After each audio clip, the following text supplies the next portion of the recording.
সিম season এসে গেল কিন্তু। তো এই সিজনে খুব কম করে হলেও তো 2.5-3 কিলো সিম আপনি হজম করেই ফেলবেন। হিসাবটা বুঝতে পারলেন না? কেন সিমের এসআইআর করেননি? আরে বাবা, সিমের এসআইআর করাটা খুব জরুরি। আপনি তো পরিষ্কার বুঝতে পেরে যাবেন যে এই সিজনে অন্য সবজির সঙ্গে সিমটা কত পার্সেন্ট পেটে ঢুকলো। তবে হ্যাঁ, সিম আসলেই ওই সর্ষে বাটা আর বেগুন দিয়ে কিন্তু পেটে ঢোকালে হবে না। কেন, সূত্রের খবর বেশিরভাগ মানুষেরই সিম সর্ষে পেটে ঢুকলে প্রথমে গুড়গুড় আওয়াজ হচ্ছে, তারপরে লুজ মোশন হয়ে যাচ্ছে।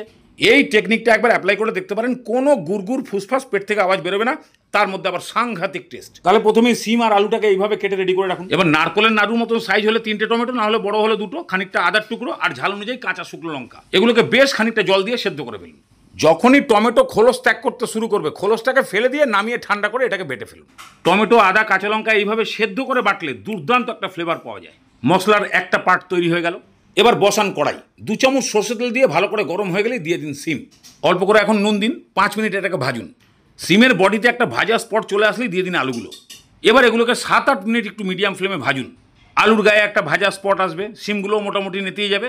এই অবস্থা হলেই তুলে নিন। কড়াইতে তেল শেষ, বেশি না, 1 থেকে 1.5 চামচ তেল গরম হয়ে গেলেই 1/2 চামচ গোটা জিরে, এলাচ লবঙ্গ 2-3টে করে, একটা দারচিনি আর তেজপাতা একটু তেলের মধ্যে নাড়িয়ে দিলেই জিরে ভাজার ফ্লেভারটা বেরিয়ে আসবে। দিয়ে দিন সেই টমেটো আদার পেস্ট। মিক্সিটাও গুলিয়ে অল্প করে জল। এবার এর উপরে হলুদ গুঁড়ো, জিরে গুঁড়ো, ধনে গুঁড়ো সব 1 চামচ করে, কাশ্মীরি লঙ্কার গুঁড়ো আর পরিমাণ মতো নুন দিয়ে এবার এটাকে কষান। এতক্ষণ পর্যন্ত কষাতে হবে যেন মশলার জল শুকিয়ে একটা তেল তেলে ভাব এসে যায়।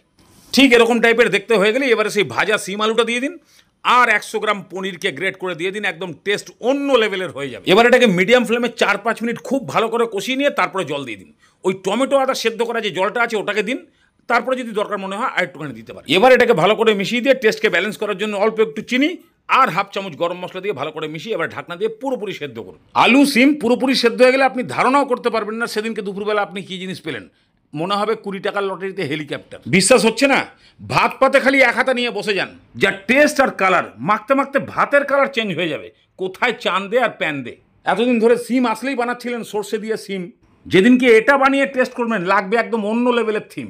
এই রেসিপিটা যদি একবার মুখে দিয়েছেন, আপনার আশেপাশে যত হাইফাই আইটেম থাকুক আপনার মনে হবে যেন এইটা দিয়ে আগে 2-4 গাল ভাত খাই। আমার এই বকবকানির জন্য আমাকে গালাগালি দিন, আড়ি করে দিন, যা খুশি, কিন্তু এই রেসিপি একবার হলেও বাড়িতে বানাবেন ভাই। একদম সুপার সুপার সুপার টেস্ট।